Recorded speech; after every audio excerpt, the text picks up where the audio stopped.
முதலமைச்சர் ஒரு ட்வீட் போட்டார்.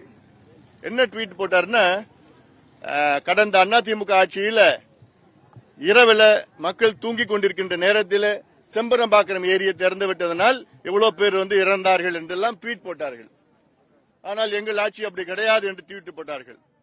இன்று காலையில் 2 மணி அளவில் சாத்தனூர் அணையிலிருந்து 1,70,000 கன அடி நீர் வினாடிக்கு திறந்து விடப்பட்டது. இந்த செய்தி யாருக்கும் தெரியல. இதனால கடலூர் மாவட்டம், குறிப்பாக கடலூர் நகரத்தில் உள்ள கிட்டத்தட்ட அந்த கரையில் உள்ள 90 விழுக்காடு வீடுகள் தண்ணீரில் மூழ்கி இருக்கிறது. உடைமைகளை இழந்திருக்கின்றார்கள். உயிர் சேதம் பத்தி எங்களுக்கு இன்னும் தெரியல. தென்பெண்ணை ஆற்று படுகையில ஆற்றங்கரையில வழிநெடுக்க மிகப்பெரிய வெள்ளம், மிகப்பெரிய பாதிப்பு. ஏன்னா மக்களுக்கு தெரியல. இவர் அதிமுக ஆட்சியை குறை சொல்றார். 2 பேரும் தான் குறை சொல்லணும்.